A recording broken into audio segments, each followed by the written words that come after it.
Hello, boys and ghouls. Welcome to episode 126 of Dads from the Crypt. My name is Jason, and today I'm joined by Mando. Hello, Jason. Hello. Unfortunately, Jody's having some snow weather issues. He will not be able to join us. We actually rescheduled this a couple times. I was hoping to have all three of us on to kind of start the next quote phase or whatever you want to call it series. But sometimes the world just conspires against you, and the show must go on. Yeah, and for anybody out there in the mid, Jody lives out in the east, southeast, I guess. So and that whole Midwest region of there, the whole middle region of the United States is getting hammered with snow and hammered with shitty weather. So if you're affected by that or anywhere, stay safe, guys. Or it sucks. And hopefully this podcast can help you pass some time to stave off the cabin fever. I remember the first time I moved out of my parents' house after college. I lived in this house that was in this huge parking lot. It was on the property of a synagogue. So they bought a house and put it like in the back corner. And the day I moved, like the weekend I moved in, my roommate. I have to ask some questions. I have to ask some questions here. Yeah. The guy. Why did they build a house there? Did they do it for? No, they bought the house. It just happened to be like part of the property, and they bought it. Oh, I got what you're saying. The very back. But there was no other houses around it. So they like rented it to like if the people coming from out of town or just related to the community. So they rented it to like a group of my college friends. So we all kind of rotated through there after college. Oh, that's cool. But the weekend that I moved in, there was a huge ice storm, and my roommate, his parents lived in town, so he decided to go hang out with them. So I spent like a whole weekend literally trapped. By yourself? By myself, yeah. I forgot to use the weekend to like unpack and stuff, but man, 2 or 3 days, it creeps up on you. Well, would you rather be trapped by yourself or with somebody else? And when I say somebody else, obviously your kids and your wife are excluded from that. But a roommate, would you rather be trapped by yourself or with a roommate? Probably with someone else, but at least like not like in the same room. But at least like you have space. Okay. At least you get to see a human being. So it's a cabin. Like 2 days. After 2 days of not seeing another human being, I was kind of like, okay, this is gonna. I see where this could go. All right. Well, I hope if I ever get snowed in somewhere, it's with you, Jason. Aw. Just because I got the warm beard. Well, we also talked about how the heat ever goes out too. I can gut you and crawl into your body like a tauntaun. So I generate heat, but I'm just a warm person. So yeah, you just cuddle up. Yeah. Okay. A couple announcements. So we weren't able to record last week, but we did have our interview with Bill Kopp, who directed the Tales from the Crypt series finale, Third Pig, and we had a lot of questions. And he gave us a lot of great answers. So if you didn't listen to that interview, go check it out. Gives us a lot more context for what they were going for. The other thing is that the first weekend in February is CreepyCon, which is a horror convention in Ontario, California, just like a half hour outside of LA area. Al Katz is getting a table there, and I'm going to be joining him on Saturday. So come say hi to either him or me if I'm not there. And I went to CreepyCon last year with Al, and we had a great time. So it's a really fun time. Not as huge as some of the other conventions like in LA, but for an out of LA convention, it's good. It's a really good time. Will you have Dads from the Crypt stickers by chance to hand out to our fans? Awesome. Yes, I ordered stickers. They're in the mail. Go get yourself a sticker in the warehouse capital of the world, Ontario, California. Yeah, exactly. We're trying to. My company's trying to do work at that airport there, and really? I'm like, I guess it'll be. I mean, what's funny is like I still won't fly there because flights to Ontario are actually kind of expensive. Right. But still, that'll be kind of cool to get that airport. Yeah, sometimes I look to see if it's cheaper to fly out there, and it never really is. No. From here to LA, usually because the flights go back so often, it's cheaper for me to fly to LA than it's for me to drive, but not to most places. Right. And I'm a Burbank or die kind of person. Oh, also coming up in Burbank, Dark Delicacies bookstore is going to be doing the Phantasm and the 45th anniversary of Phantasm with Don Coscarelli and Reggie Bannister, and I think I might head out for it. When is it? Oh, that would be a good answer to have if I brought it up, but I do not have that answer. I think it's March. Yeah, actually, so Joe Lynch and Barbara Crampton are going to be doing a signing of their Stool of Flesh DVDs, but it'll be the Saturday, which is the day before this comes out. So I saw that. Yeah. It looks like Saturday, March 23rd is going to be that. I'm there's about a 70% chance I'm going to make it out there. nice. Well, let me know if you do, Mando. I will. You should come out too, because it'll be a good time. Yeah. All right. Well, we're kicking off our next series, which is Black Mirror. It is created by writer humorist Charlie Broker. He wrote all 27 episodes. Black Mirror. He also wrote on Netflix. He wrote a lot of things, but on Netflix, there's a series they come out with every New Year's called Death to, like Death to 2021, Death to 2020. Those are pretty funny. And again, it's an anthology series. They do sneak in some quote Easter eggs that kind of connects episodes, but officially they're not canon with each other. They're just kind of things to keep people entertained or to sneak in there for eagle-eyed viewers. The first episode, the National Anthem, it came out on December 4th, 2011. And I got a plot synopsis. I got this, Jason. You got it? Okay. I got this. I mentally prepared myself to do a horrible non-Jody recap. I brought up Wikipedia, but you can go for it. So anyone who hasn't seen this episode or seen Black Mirror, we're going to get into spoiler territory pretty quick. I'm going to try not to do any spoilers in the synopsis, but you should really go and watch this. Everything I've seen from this series has been good to fantastic. Mm-hmm. I don't recall an episode that made me go, ugh. So I think everything on this show is pretty good. So the basis of this episode is you have a prime minister, and he's been told that the princess has been kidnapped, and they're going to kill the princess unless he follows the kidnapper's demands. What the kidnapper wants this man to do is have sexual relations with a pig, broadcast over national television. And so as it goes, it's a big conflict as to whether or not he should do it or not. And at one point, we see the prince. We see a severed finger getting mailed to him to show that the kidnapper means business. Because of course, I think this guy's bluffing. And then every time they try to do anything to thwart it, the kidnapper is just a little step ahead of him. And I'm about to get into spoiler, and now I'm going to get into spoiler territory here. So he eventually agrees to go ahead with the act, and it ends up being one of the most highest rated things ever on television.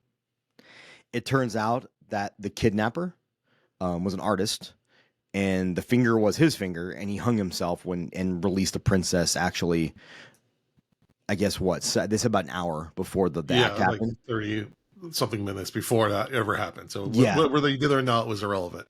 Yeah, exactly. And that's pretty much where the episode rolled. Then at the very end, you can kind of see where, because he did it, his popularity went up because everyone thought, oh, he did this horrible act to save somebody, but his wife won't talk to him anymore. Yeah, they flash forward like a year, and they mention that the princess is now married and she's pregnant. So at least it seems like she's doing okay-ish. Yeah. But yeah, his ratings are good, but yeah, his relationship with his wife is kind of in the toilet. That's a very, very vague synopsis before we get into kind of discussing it, because there's a lot going on in this, and a lot of different threads, and a lot of really interesting stuff, especially in the year 2024, seeing how this played out. Yeah, it's crazy. This episode came out 13 years ago. So, I mean, I was so excited to do it. It's been that long? 2011. Damn, I didn't know that. Yeah. Well, and kind of the thing about Black Mirror, it's very Twilight Zone, where it's like kind of sci-fi, but a lot of it's put like into a contemporary scenario, or at least made into ways to try to tell a parable. And this, at least when I'm watching it now, it doesn't seem very far future, but I guess at the time it was a little bit. So it's interesting the things they try. So at one point they're going to try to do a deep fake where they get a porno actor to have the relations with the pig with a green mask on. And that guy was way too okay with doing that. He was Well, like, no, he kept asking, "Where's the girl?" oh, okay, I didn't catch that. I'm Yeah, sorry. and then like no one's telling him. He's like, "Well, am I going to meet the girl before we shag or something like that?" Well, of course, this is British, so and they said, "Oh, she's out in the trailer," and he's like a weird look, Oh like, man, okay, so straight out of Clerks 2 with Kinky Kelly and the sexy stud. yeah. Um, and well, it's interesting because again, the guy behind this all, I think they gave a name at some point, but whoever it is, like he like thought of all the technological elements. So like he asked them to have it like a handheld camera that's like moving constantly, so they can't just like CGI it together. And of course, like someone recognizes the actor and posted about on Twitter, and he's like following that. So like every step, it kind of gets messed up, and then like they were able to track where he uploads the video from based on the size of the video and the time it went live. And of course, it's just an empty warehouse, and he knew they were going to be there, so he set up like a dummy. But there's this whole thing with the journalists who are trying to follow it. So it's like, is it a journalist's responsibility to report the news? But is this going to be detrimental to public safety or to the princess's safety? There's all these kind of like ethical questions that like it brings up, but doesn't dwell on too long. It keeps. Yeah, I like the episode keeps things moving. There's a good momentum to it. It's matter of fact, and it leaves you, the viewer, up to watch it and interpret it without spoon feeding it, which I really like. Mm-hmm. I think there's a huge. So we'll start dissecting this here. There's some pieces to this that really kind of, I don't say made my skin crawl, but no one really cares about the princess dying. Yeah, and the prime minister, Michael Callow, is not even going to go ahead with the act until they convince him that if he doesn't do it, until his public rating starts plummeting, until all these polls come out saying no one's going to vote for him or they're going to hate him if he doesn't save the princess. Right. So he doesn't do it to save anybody's life. He does it to save his own political career. Right. Because the plot to do the deep fake becomes public, and then people are like having like instant react again. He only has like 12 hours, I think, from when he gets the initial message. I mean, it's 24 hours. Yeah. It's like all over like a day. So it's not like they have weeks or anything. So it's interesting how fast the information is kind of coming and going to get that public reaction. And even the aides are so shallow and so all they care about, again, the political party. They keep bringing up the party's not gonna back you if you do this, and you have to do this for us, the party. And it's a real, look at our political situation today here in the United States, and it's that undying loyalty to your party. And furthermore, just there's a line in there that really, when he's going to commit the act, I don't know if it's his aide or his advisor or whatever, the close woman confidant of his, I'd say. Mm-hmm. She tells him, she goes, "Don't worry, I talked to a psychologist," and he said something to the fact of like, "Don't go too fast and you'll seem too eager. Don't take too long, because then," and she goes, and I talked to a psychologist about this, and said, "Yeah, make sure he follows that, because if not, people will look poorly upon him." Like, they never caring for even his mental health and what it might do to him. It was all, again, like, even they're trying to coach him in the act of having sex with an animal, how he should act to maintain his political reputation. Fucking just, ugh. Well, disgusting. You see, they gave him a Viagra or something like that. Yeah. Yeah, they give him a pill, and then they also like have a screen with porn playing, I guess, to help him. Yeah. But yeah. And thankfully they don't show the act, but then they also do this really cool thing where they're cutting from like a bar. There's a bar full of people, and they have the TV on, and then there was one guy they showed, and he had the TV on, but he turned it off. He said, "No, I can't watch this." But then at the end, you see him watching it. He couldn't stay away, and then there's the shot of people at the bar. Once it starts happening, they all kind of look down, like in disgust, like they're like disgusted with them. They're just with themselves and the scenario, but they're all like, "We were all hyped to see this momentous thing, but now we're kind of like shit." I mean, I don't know, dude. Who would want to watch that, right? Like, who? Literally, if that happened in real life, I would not be turning the fucking TV on or looking for a video of it. It's pretty vile. And then I think one of the most telling points of the whole episode is at the very end when they talk about the princess being released before the act ever happened. They showed the streets of London are just empty because everyone is glued to their TV. And I think it's a statement of how easy it is for the media can control people and manipulate people by keeping them all inside. And that was very intentional that he released her in order just to show that no one's even going to find out until after it happens, even though she was 100% safe, because almost giving him the out that if one person stumbles across her, you're safe. But of course that didn't happen. Well, and then the advisor, when she hears this, she says, don't make this public. Don't tell the prime minister. No one should ever know this. Oh, correct. Yeah. So, she brings that up. Playing it back. And it also, made me think of it, because I'm not going to say I'm innocent of this. I have definitely watched some death videos out of curiosity. It's not good for your brain. Shouldn't do it out there. It is tempting, right? But you shouldn't do it. But I think, though, if, back when beheadings were happening overseas and they're sending videos out, I think, though, if that ever came out where it said, oh, there's going to be a live beheading of this politician at 6 p.m. on local TV, I fucking hope nobody watches that. I really hope that I wouldn't want to watch it. And it really shows how people are kind of drawn to the taboo and almost how desensitized we are to things. And you made a good point about how you start seeing these close-ups of people being horrified at this act when they're actually watching it. And it's kind of like, careful what you wish for. You wanted this, you're so desensitized to this, but then when you see it, it's often isn't what you envision.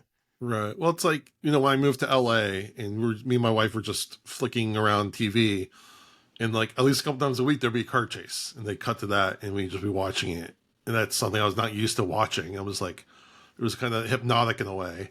Just to see what was going to happen, but you didn't know, if any second, if someone could get, run over or something horrific like that.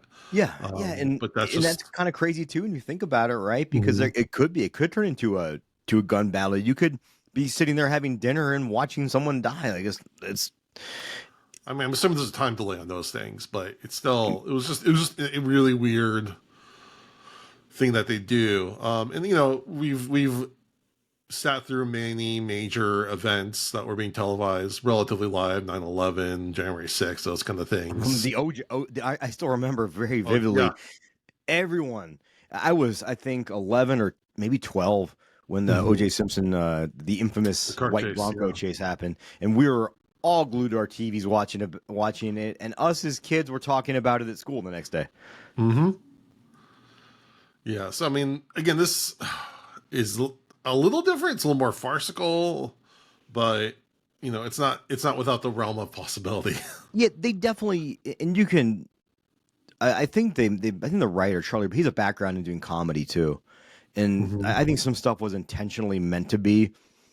I don't want to say funny, but uncomfortably funny. Kind of like the scene with the porn star, which I thought was probably the most humorous scene in the whole thing. Right. Or when, I mean, it's not really humorous, but when they go to raid that warehouse, they see someone running away, so they shoot her in the kneecap, and it turns out to be the reporter that gets shot. And again, going back to the media never once showed any care or concern for the princess or the safety. All they wanted to know is how big of a rating are we going to get? Right.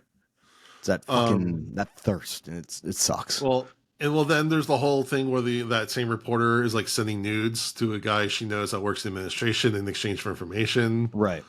Yeah. So it's just kind of everyone's just kind of leeching off of each other for their own needs. And, we've all been in different scenarios where we need someone else and we kind of, I mean, how often are you sending nudes for information, Jason? Not often enough. How do you think I get all these interviews? Please stop sending us photos, and we'll come on your show. I know, come on. Yeah, but I actually will say the production and the acting in this is excellent. Yes, Rory Kinnear plays the prime minister. He's done a ton of British television, but as far as American productions goes, he was in the James Bond movies. He was in Penny Dreadful. He was in Imitation Game, and then he also was in Men. Was that Alex Garland Yeah, movie where he plays like all these different versions of men, and including I like did the little not like boy. that movie. Yeah, I it's a didn't weird like ass that movie. movie.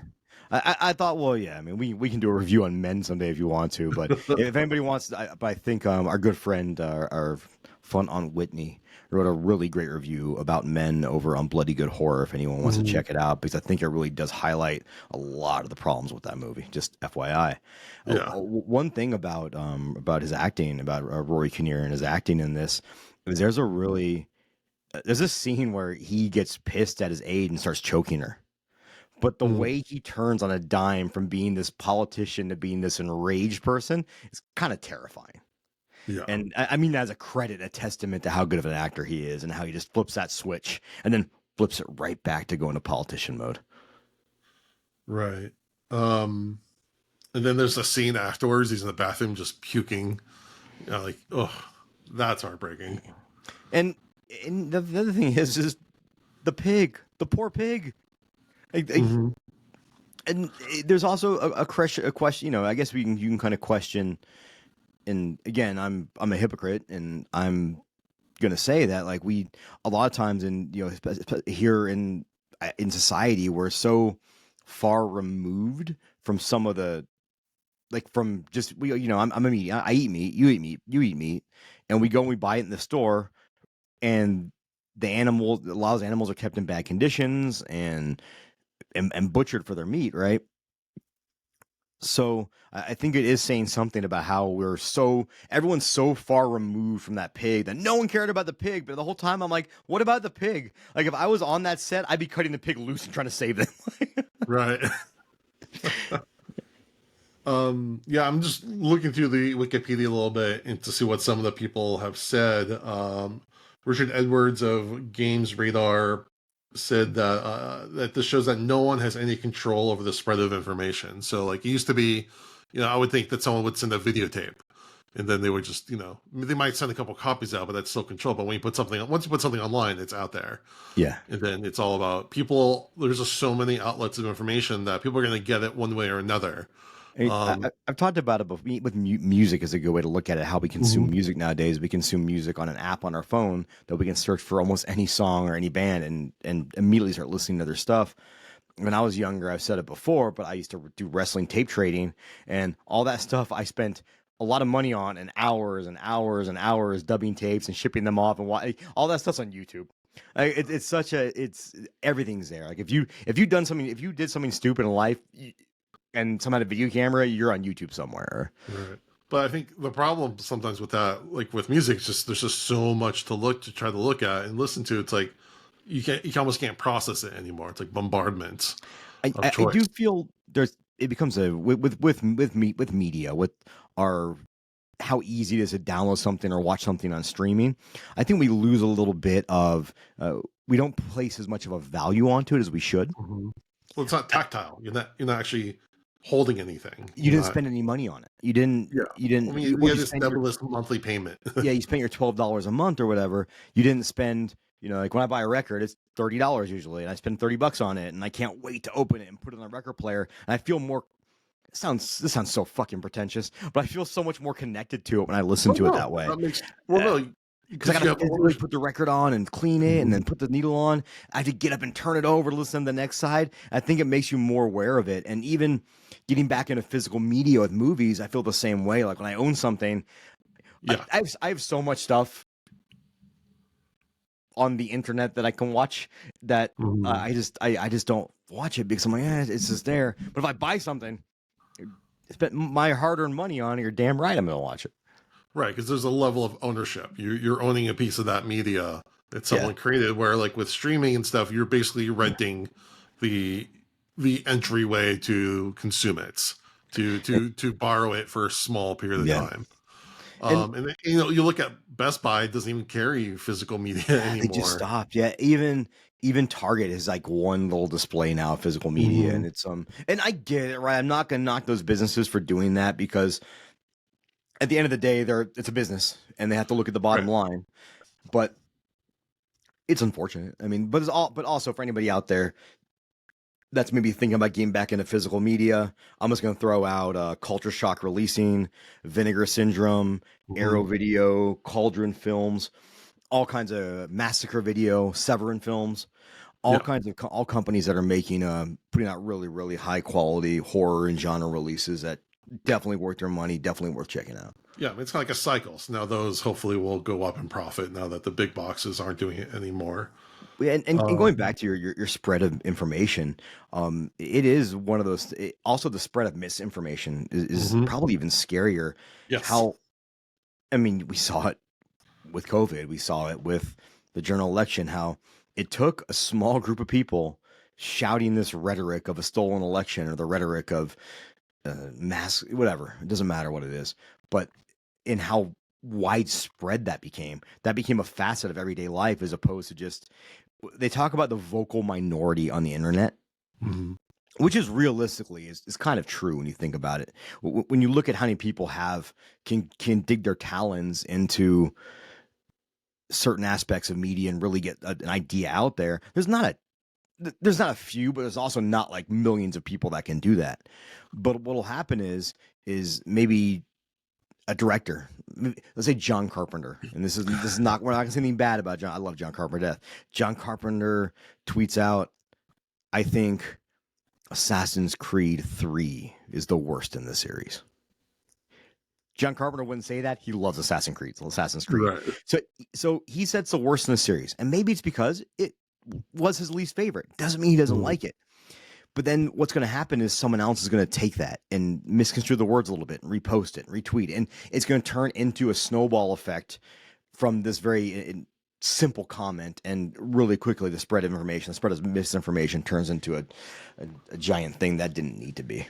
Well, also now the whole communication network is global. Where like anyone can talk to anyone else, anywhere, anytime. You know, as long as you're connected. And that's something I think we're still kind of grappling with a little bit, because before that we just weren't as connected, and like that sounds like a marvelous thing, but as a society, I think we just aren't prepared for that kind of level of like hyper interactivity. Well, imagine how different the conflict in the war in Ukraine would have been without quick access to information and social media. It'd be a lot different. And and probably not for the better. Like the only information you'd be getting is probably from the Kremlin, just to be honest with you. Yeah, exactly. And that is the one nice thing we have. And, you know, us old motherfuckers will be like, yeah, it was better back in the day. It wasn't better. It was different. Yeah, exactly. I'm not saying anything's better or worse. I think it just needs to recognize that how the overall effect, where you used to get your sources from your friends, from the newspaper, you know, from the radio, and that was your little silo. And again, that means that you weren't hearing as many voices, which I think has its own issues. But now anyone can break into that and put in an idea into there. And again, that's not necessarily a good or bad thing, but there are bad actors out there that can use that to their advantage. Yeah, and the funny thing is, back in the 90s, 80s, early 2000s, is you would hear certain things that everyone would hear from their uncles or from their cousins, and you'd repeat it, and it became just like, we just accepted them as facts until we became adults and researched this shit. It was like, oh, that wasn't true. You know, the Marilyn Manson rumor for forever about him removing one of his own ribs. Everyone heard that. Or him being the guy from Wonder Years. Yeah, and for all King Diamond, they said he was Butch Patrick, Eddie Munster. Right. And it's all this, but all this stuff became like these pieces of almost just accepted knowledge. So the one thing I'll say about modern technology is it takes 2 seconds to call someone out on some bullshit. If you're willing to do that, or if you're willing to challenge that bias. Because some people are, because the whole bias confirmation, we're like, oh, okay, yeah, this is exactly what I wanted to hear, so I'm just going to go with it. Yeah. And not take the time. I still remember back when I was working at Apple, we'd always have people come in and they'd say, have you heard of this issue before?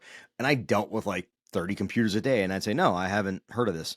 Well, why not? It's all over the internet when you Google it. I was like, if you Google anything, you're going to find results. I said, if you Google a bear riding a unicycle, you'll find results. It doesn't mean bears are hauling ass on unicycles in the forest. Well, even a step further, I think we're at a point where I think they're having AI write articles based on what you're searching for. So if you Yeah, search for something that might not even be there, I'm pretty sure I've Googled things and I've gone to a site that felt very like AI created to try to give me a result for what I was looking for, man. either above a real result or just wasn't one, so they created one for me. And how many people will see that and maybe, or how many people are going to manipulate that AI and use it for nefarious means and for Mhm. misinformation. So it's an interesting time and day that we're in right now. And again, I'm not going to be an old fuddy duddy and say, "Oh, it was so much better back." No, it's different, and we have to figure out how to change with it. And I think Mhm. communications and media has evolved so quickly over the past, let's say, 10 years. Whereas from the time I was probably, and you too, right? I mean, you're like in your 50s, but we grew up around the same era. We grew up around the same time. For anybody that doesn't watch, Jason's not in his 50s, but Getting there, but no. but I look from, like, let's say when I was 12 years old in 1995 to 2005, media didn't change a ton. We're still Mhm. renting movies. Granted, you had DVDs. You had more ways to communicate when it came to cell phones and stuff like that. But it didn't feel like it was a gradual change, a gradual shift. Whereas I think in the past 5 years, or maybe even, God, maybe it's been 10 years and I just can't think about it. We've seen a drastic shift in how all this stuff functions. Yeah, I feel like it ramped up in the late '90s. It started ramping up in the late '90s. It's just become as a smaller niche. Like, I mean, how many people in our high school like actually had an internet that was on there like Oh, consistently? I Like, did.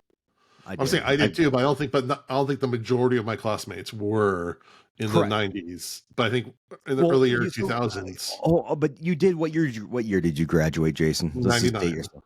So I Yeah, graduated in '01, and I will say by my senior year, a lot of people had internet.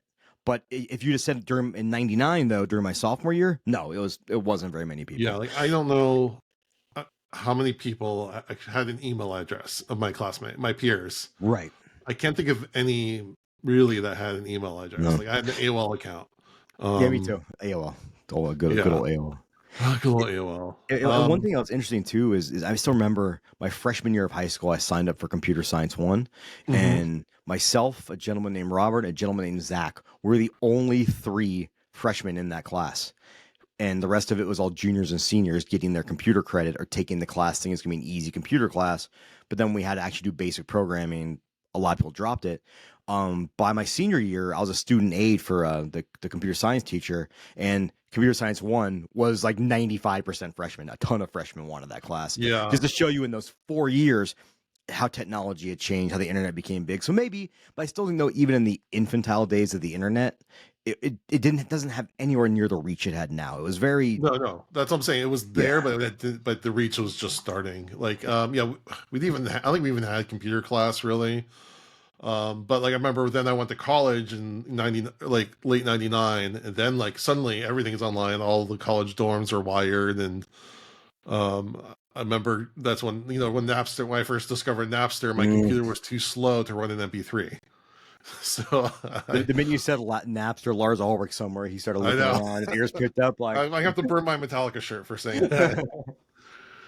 But again, this all kind of ties back though to Black Mirror, how it kind of takes these ideas and kind of puts them on a spotlight through a story. And again, this is a lot very Twilight Zone-y, taking ideas and trying to explain the impact of our society in those stories, and this especially using technology to do that. I feel like you just thought that we were having too much fun with Tales from the Crypt, and let's bring It this does shit down a little bit. it does feel very Tales of the Crypt, except without the camp. I mean, Yeah, yeah. there is some really black humor in this, or dark humor in this episode. It's from the absurdity of it. Like there's those people in the hospital. They're all like the patients and nurses are all kind of watching together, and that some of their comments are pretty funny. So they're trying to like break a little bit of tension. But yeah, this is Yeah, definitely a lot darker than Tales. But it was also like probably one of the closer things to Tales from the Crypt since it came out, as far as I can see that. morality tales. Um, but I've seen a good handful of Black Mirror. This one at least felt like the least futuristic of the ones. Like, it's definitely commenting about technology, but we made a good point saying it was written 10 years ago or came out 10 years ago. Maybe 10 years ago it felt a little bit futuristic, but it feels like deep fake. Probably, the idea of deep faking back then to that extent probably was unrealistic, but now, yeah, you can totally do that. Yeah, 100%. And then we've seen that people demonstrating things with politicians, thankfully, at least as far as we know, like, no one has really done that on a mass scale, but, or at least hopefully they have ways to catch that if someone tries to post like a fake ad or something. But the idea is kind of terrifying. If you ever shake a politician's hand, count your fingers. That's all. That's been always my thought on politicians. Oh boy. Even the ones that get into politics for all the right reasons. Like, I get it. I think sometimes when you get a taste of that power, though, it's not good. And I'm not going to say I wouldn't be, I'm not going to say I wouldn't be an insider trader if I was working for Congress or I was in Congress. So, yeah. Well, it's one of those things that's easy to say, oh, I wouldn't be like that until you're presented with it. You have that real opportunity. I've always said that about like when people give bands, like, they sold out and made it big. Dude, anyone that ever played in a band and schlepped around fucking heavy equipment would have sold out. If you back a writer's truck up to, or a Wells Fargo truck up to my house right now, like, yeah, you want me to stop? You want me to do a podcast on country music? Sure, easy, done, or whatever. Like, I don't know. Well, yeah, and then it's like, at what point you become a Joe Rogan kind of, like, you just completely sold your soul. But Joe Rogan's an interesting case because he really was one of the first people to at least be self-made in the podcast world. But it's also a thing where he also had all that news radio money, so he was able to jumpstart himself. I hate what he's become. Yeah, I miss him just talking to fighters about MMA, which I loved, or when he'd have like Neil deGrasse Tyson on and he just asked questions. Those are fun episodes. Now it's him just trying to confirm his own biases, and it's not how it used to be. Yeah. Damn it, Joe. Why? Why'd you have we to still change, beat man? him in the was it Best Dad podcast of We sure did. 2022 or something like that. So I was about to say I'll challenge him to a grappling match for that title, but he would fuck me up. So yeah, pretty much. A psychopath. Yeah, and this is the perfect series to talk about as we head into an election season. So it can only get better from here, right? Right? I mean, at the end of the day, the stuff in Black Mirror may look tame compared to what could happen politically. Yeah, but again, we're not a political podcast. We're just a bunch of knuckleheads, so who knows? Yeah. Take anything we say with a grain of salt. We just believe that LGBTQIA lives matter. We believe that everyone should love everybody, and there's no room in there's no room, man, in 2024 for hatred. Yeah. Unless it's in music. That's cool. But like just getting your hate out for music. But there's no room in 2024 in society. There shouldn't be any room to hate other people based on who they are. But again, it's a very easy way for people to motivate other people to, think a certain way. Using hate and fear. Go back to what happened in Germany in the 40s, and it was 100% just a smear campaign. They needed a common enemy. And here comes this megalomaniac asshole who's charismatic enough to get everyone, not everyone, I shouldn't say everyone, because there's a huge contingency, but it's kind of scary though. And you think I think that they said something like 35% of Germany was against the Nazi party, or 40%, and they're still able to do what they did. But hold on, the story. That's for our history podcast, because we're about the age where we have to pick the historical era that we're obsessed with. I haven't decided mine yet. Okay. All right. Anything else you want to mention about this episode? I mean, go ahead. No, except for everyone should really watch this. I think it's series fantastic. I think I just said this episode especially just really good TV.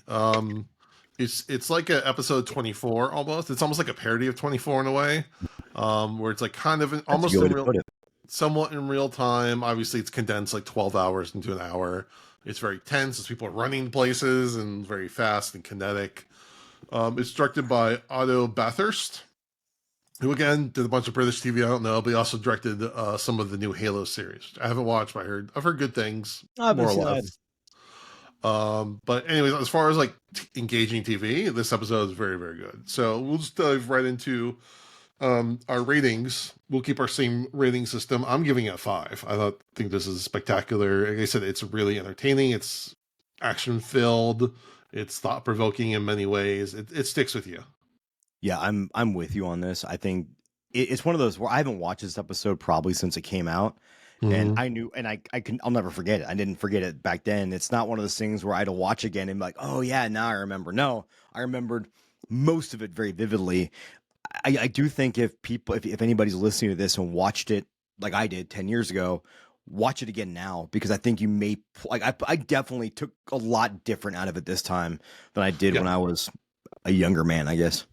Yeah, no, I remember watching. I remember very vividly. I'm like, okay, when they all came to Netflix or whatever, I'm like, okay, let me see what the show's all about.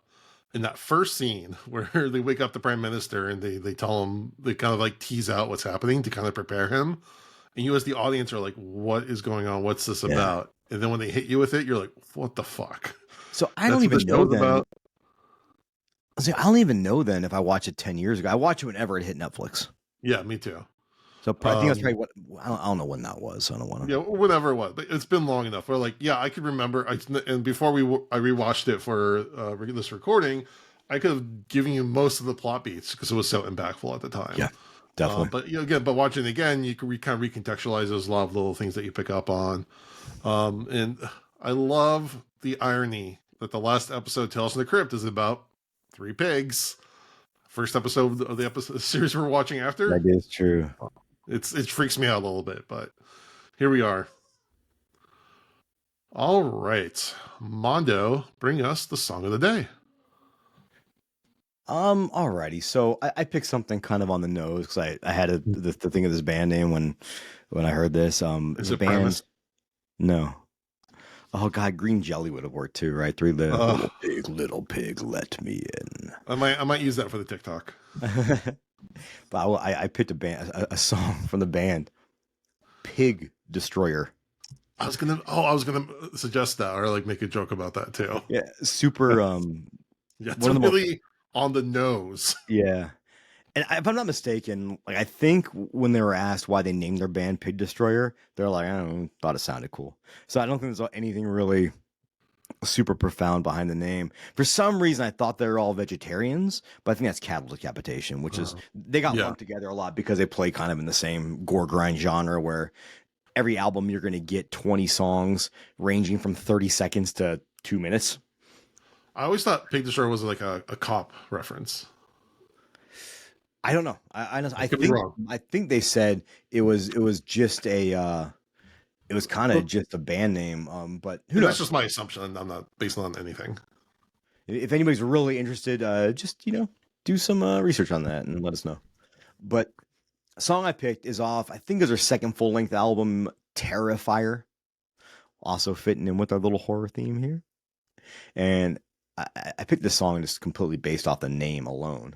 I had to listen to it. I'm like, yeah, it's not really, their style of music is not always my cup of tea. It really isn't. Like, I've seen them live before, though, and unbelievably good live band. So the album I picked off Terrifier is The Gentleman.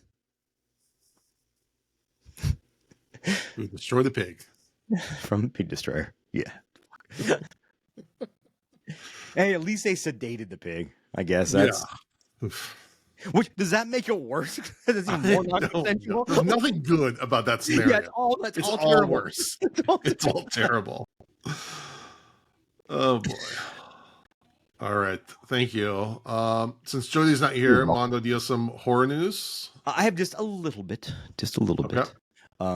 Just as it was announced, I think today by Toho, they will be re-releasing Godzilla -1 minus color in the United States starting January 26th. So I'll be going to see that movie for a third time, and I am giddy with anticipation because that movie is the bee's knees. Also, for anybody out there that's a fan of obscure atmospheric foreign horror, Arrow Films just dropped their Coffin Joe box set, Inside the Mind of Coffin Joe. One of my favorite I discovered Coffin Joe when I was super young and spent way too much money on the DVD box set that's shaped like a coffin, which I still have. I can't get rid of that ever. And I'm a big fan of Coffin Joe, and I think I'm again giddy with anticipation to get this box. It's in the mail. UPS has my package, so I'm pretty excited to check that out too. And yeah, I think that's all. I didn't really have a chance to look up any more than that. I just want to bring up those two fun little nuggets of information. I got two things. One is a new movie recommendation that just came out on Shudder. Is Destroy All Neighbors. Oh yes, excellent movie. So much fun. By the time you guys listen to this, if anybody's a fan of the Bloody Good Horror podcast, that episode should be out by them. That was a goofy, fun Shudder film. 84 minutes, never overstays its welcome. And that's a movie that really could, like, another 10 minutes, and it could have really ruined like the pacing. So yes. I'm like, I can't think of anything more you'd want to do with that movie. I mean, it's such a fun, odd movie. I loved it. It's oddly charming by the end of it. Like, and there's Alex Vincent and like all those prosthetics as this. Alex, like, I don't know if he's what Alex Winter. Oh, Alex Winter. It's just like, I don't know if he's supposed to be like Eastern European, but sometimes he was Scottish. I couldn't put a finger on it. He looked almost like that. What's that? Dude, I'm sorry, I don't know the Pirates of the Caribbean movies. He looked almost like the bad guy. Yeah, Barbosa. Barbosa, something like that. Yeah, I was like Baby Jones, but I don't know. But yeah, but it's if anybody has Shudder out there, like, definitely check it out. Like, it's highly recommend. It's a fun movie. It's a good popcorn movie. It's not going to change your life, but I think you have a good time watching it. Especially if you like prog rock. I don't even like prog rock, and I think what's fun about it though is the prog rod.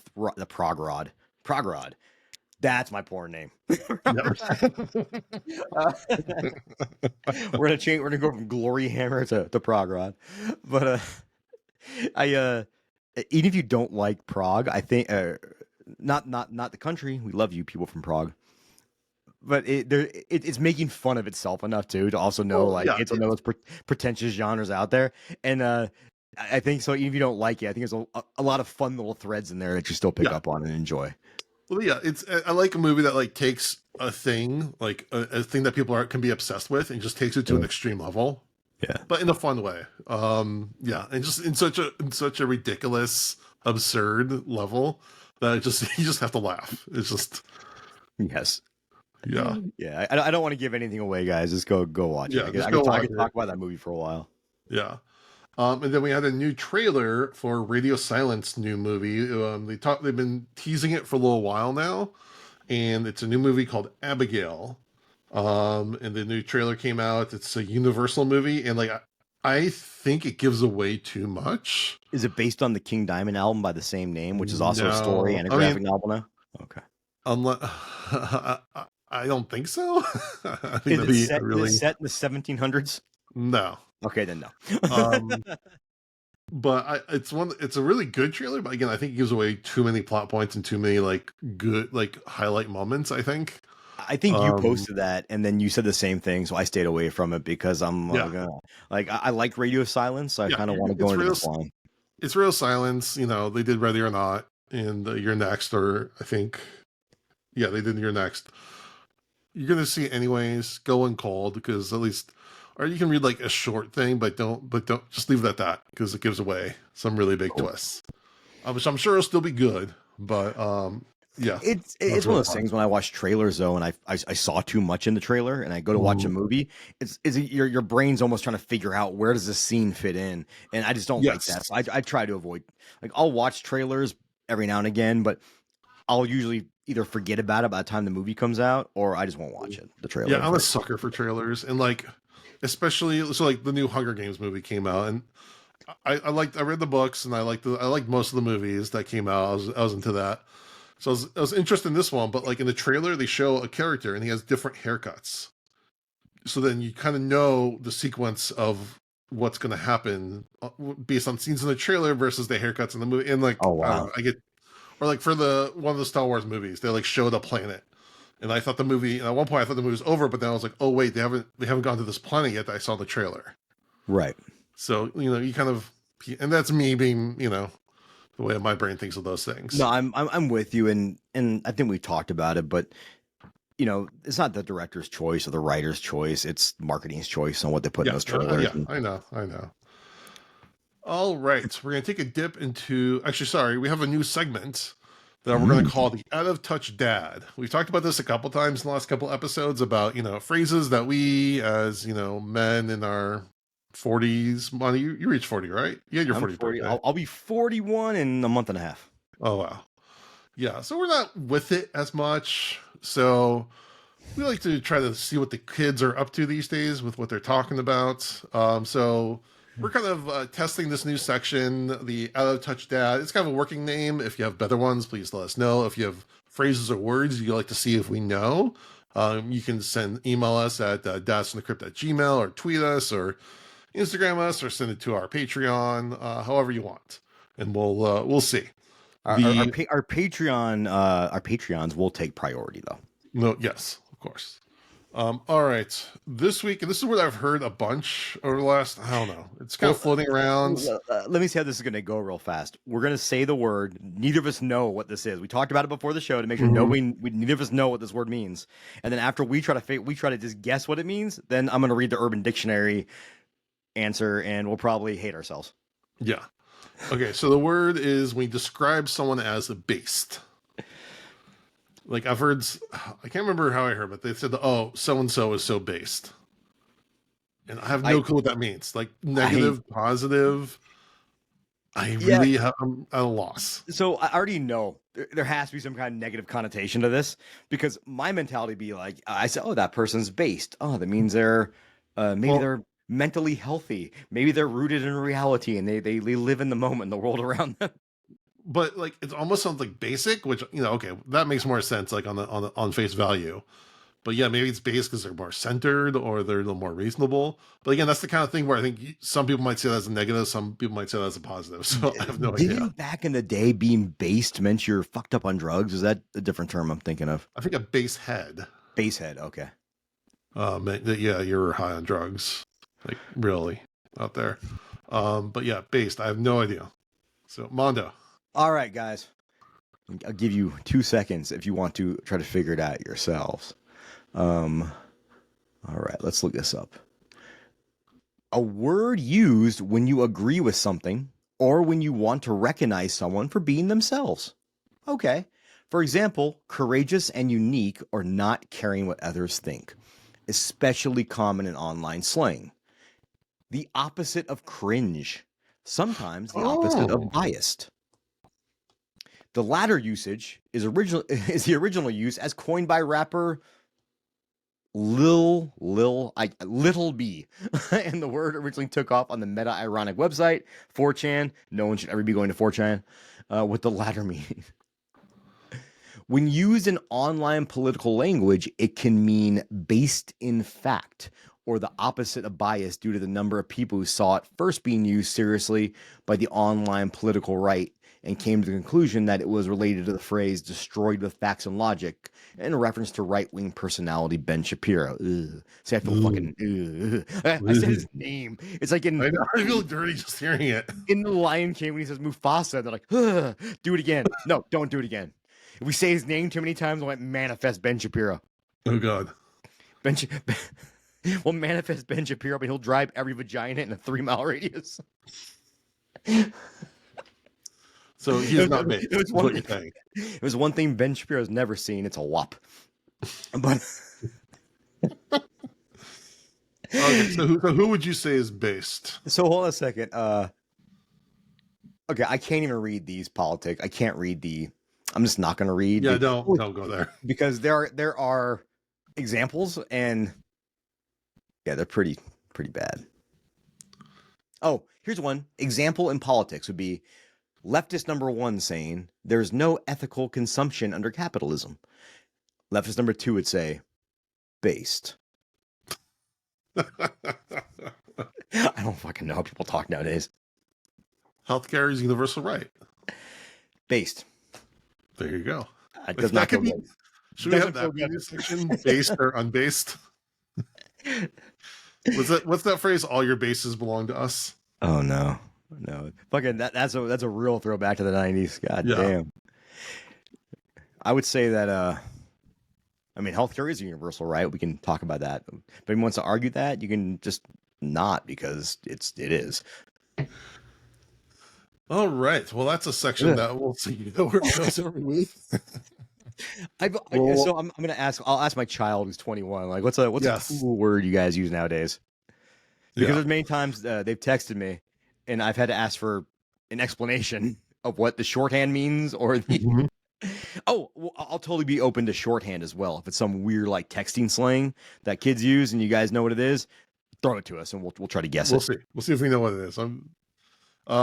Yeah, I feel like we educate people a lot on these really niche things that we're into. So this is our chance to learn something as well. So we can all learn something together. Yes. Man, that's the most wholesome thing that's been said on this podcast. we're like Sesame Street for deviants. There we go. All right. Going to our Patreon pit, I asked our Patreons, if you could deep fake your likeness into any movie or TV show, what would it be? Are there any other ways, good or evil, you would like to use this technology? I'm really glad you didn't ask them if they'd fuck a pig to save someone's life, because that'd be... I'd be judging people both ways. Exactly. There's no right answer to that. All right, Alyssa, our good friend Alyssa, hope she's staying warm and safe. Of the Silver Scream podcast, werewolf-themed podcast. They cover werewolf movies. It's a fun time. Check it out. All right. She says, I just want to be a person Lee Pace brings back from the dead in an episode of Pushing Daisies. I'd use the technology to write lessons plan for me. Yeah, I don't understand the first half of that, but I do understand the second half. I know Pushing Daisies. I can vividly remember like the DVD covers of the series, but or the intro maybe, but I've never seen the show. Yeah, I never even understood the phrase Pushing Daisies until like a couple weeks ago someone used it. And I'm like, oh, I get it now. Like I thought it was just some like obscure poetic thing, but now I get it. Huh, interesting. All right. Tommy says, none. I watch movies and TV to escape from my life. I don't need to see my mug pop up in Peacemaker or Barbarian. That's fair. Our friend Ashton says, I would totally use this. I feel like so much of my insecurities as a child came from the fact that people didn't look like me on screen. Being able to put someone who looks like me and who might help young people like me feel more normal would be amazing. That's awesome. I don't think I would put myself in a horror movie, but something more ensemble cast focused, like Dazed and Confused or Kicking and Screaming. The Baumbach one, not the one with Will Ferrell, would be interesting. As far as TV shows, I'd love to be in an episode of The Golden Girls or maybe a fun Monster of the Week episode of The X-Files. Man, that's super wholesome. And this is just proof that representation does matter. Like, it really does. Can you imagine if someone deepfaked Yumi and Jodie into The Golden Girls? Someone please do this. Hold a second. So who would each one of us be? Okay, we'll talk about this next week because I want Jody here. Yeah, I need to refresh myself. I remember watching The Golden Girls when I was a kid because it was just kind of on, but I haven't watched an episode in so long. Yeah, this is interesting when they talk about the ability to put yourself into a TV show might be possible.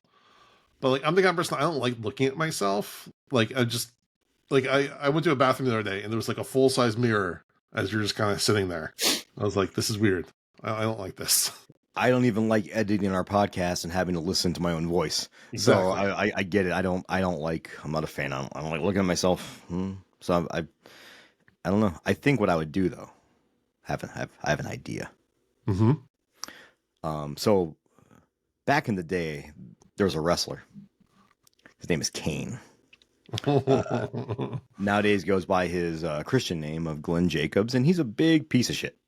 And just doubles down all the stupid stuff. So when he first came into WWE or WWF at the time, Jerry Lawler brought him in as the evil dentist, Dr. Isaac Yankem, DDS, to feud with Bret the Hitman Hart.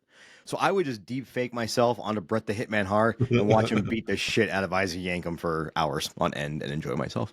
I mean, you know where this technology is going to go is whether you want to put yourself in the porno or not. I That to wouldn't me, want that. Nah, I no, wouldn't that's want to do too that. weird. But I know, but Well, that's coming. well, yeah, it's coming. But it's better coming than going, Jason. But I also think I definitely I totally be I don't even want a deep fake. I just want to be in that scene at the beginning of Bride of Chucky where she straps a guy down to the bed and then kills him. I'm okay dying. Like, don't get me wrong, that's no big deal. But Oh man. the first like 10 minutes would be amazing, and then death. But whatever, we'll figure out what happens after that. Okay. All right. Oh, you know, what'd be even creepier is this a deep fake someone's like face, not on like a star actor, but just in every scene they're a background character. That'd be fucking creepy. Just because you'd be watching that and be like, oh, "Fuck, is that me?" And then you see yourself all the time, probably drive you insane. I think I saw something online. I didn't click on it. It looked clickbaity, but where it said that like there's a scene in the movie Liar Liar where you can see there's like a crash of some sort. There's some, I can't remember what it is. Something's happened. And there's like police and firefighters and stuff. And supposedly the Yes, background, 100%. You can see Fire Marshal Bill. Fire Marshal Bill. It's at the very end where he's chasing the airplane. Yeah. Okay. Is that so? That's real. That's not like a 100% true. It's 100% true. Okay, Yeah. and I might have to go back and watch that now. Also featuring Jennifer Tilly. Jennifer Tilly Plays a terrible human being. I would. That scene in the Chucky series where she's watching Liar Liar nonstop is gold. All right, Mondo, where are we going for dad advice? I have something. Yeah. I just thought of this. So there's a video that went viral from Las Vegas about, I think back in November. A police officer was in his police truck and he got called to the scene. There was a naked guy running around. The naked guy opens his door, pulls the police officer down, throws him on the ground, and steals his truck. Imagine that you're a police officer and your truck gets stolen by a naked man and you couldn't control him. What would you do? I'll tell you this police officer did. He said, fuck it. I can't ever have that happen again. I need to put my ego aside and I'm going to learn jujitsu. So he's been coming to our jujitsu school, which is really cool. Oh, cool. Granted, his partner trains this too. But the dad advice of that is you have an option. When bad things happen in your life or you make mistakes or you're not prepared for something, your option is it'd been very easy for him to just quit the force, go do something else, like move on with life. But it'd be very easy for him to say, oh, you know what? The guy was naked and on drugs and I didn't want to shoot him, right? Easy. But the fact that he's like, no, I want to be better at my job and not ever have that happen to me again, and taking ownership of the situation and trying to make it better. That's kind of what I want to highlight in the whole situation. Is I'm really proud of the guy for coming in, and I'm really proud of him for trying to better himself and become a better police officer. No matter your feeling on cops, either way, they should all be better. And that's I think that's can really be extended to a lot of people in a lot of aspects of their life. And it's something that I think we do a lot without realizing it. Taking challenges head on and not always picking the path of least resistance, because it's easier when the path of greater resistance will yield a more a better result, or a more noble result, I should say.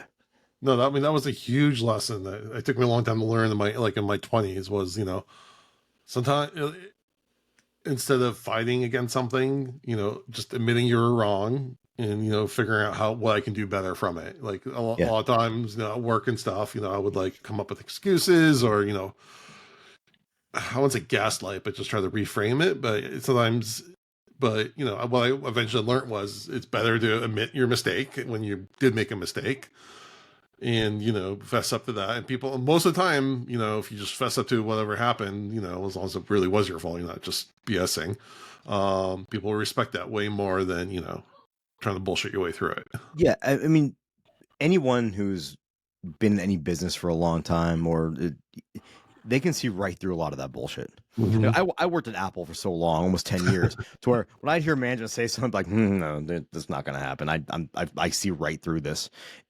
Or when someone make a mistake, I'm like, no, dude, that's not why you made that mistake. It's okay you made the mistake because you didn't know. It's totally fine. There's nothing wrong with that. Let's get better from it. And like I used to tell my team at Apple, all the techs, I'd be like, if you make a mistake with the repair or something like that, but I can logically see how you got to that conclusion. I'm never going to be upset at you. We're going to talk about it, and I'm going to tell you the right way to go on that, and maybe what you should have done. But I'm never going to be mad about it. I'm never going to yell at you for it. I'm never going to write you up over it because no, you logically got from point A to point B, and you made a mistake.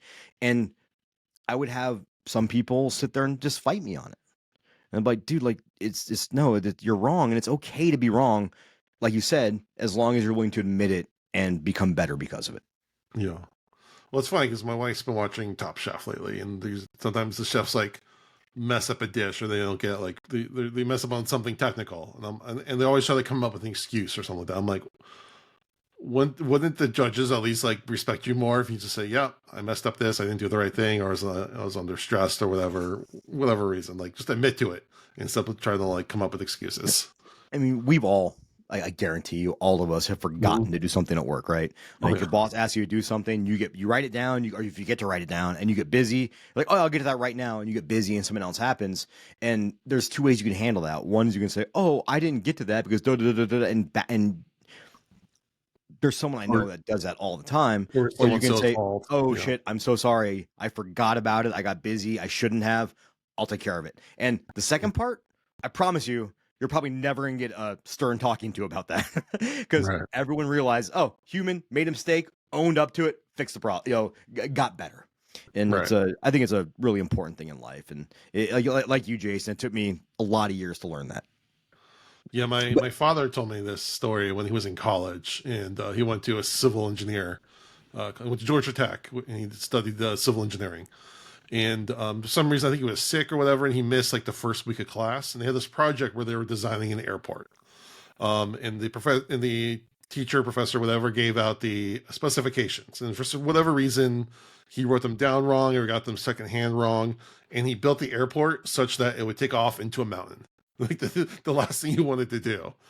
So when he turned it in, the professor like said, you did this, and it was but he liked the work he did so much on it that he did in the bill. It was like some sort of model or something like that. He used that as an example to teach kids what not to do, and that it's okay to mess up, but if you're gonna mess up, do it well.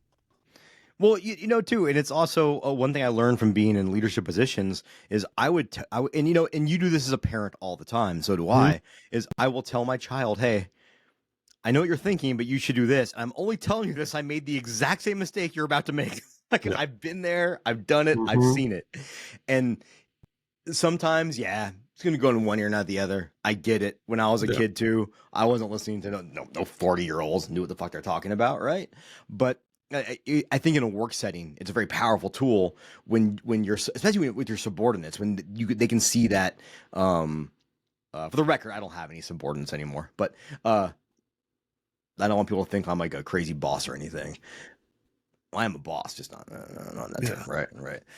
But when they can see you being vulnerable, it makes them feel much more okay to also, instead of trying to like hide their fuck ups, just be open about their fuck ups and seek you for advice on how to be better, or already have.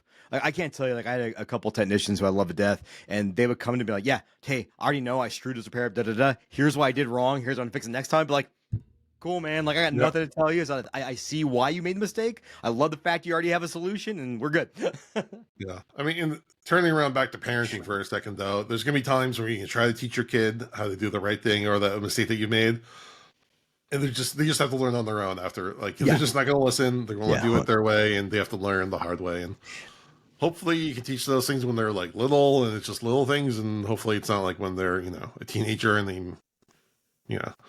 that's when you can really start fucking things up. But they're gonna fuck things up, and but there's no sweeter phrase than "you were right." I was right. Okay, well, I think that wraps up another episode. Mondo, good job, we did it. Oh, I know where you're going. I'm like, because I'm not prepared to answer any. I know. No questions. All right. Next week we'll be next week we'll be looking into the Black Mirror with season 1, episode 2, 15 Million Merits. We appreciate everyone for listening. We would really appreciate if you would give us a rating and review on iTunes, a rating on Spotify, and check out our YouTube for videos of these podcasts. And with that, we thank you for listening to Dads from the Crypt. Adios.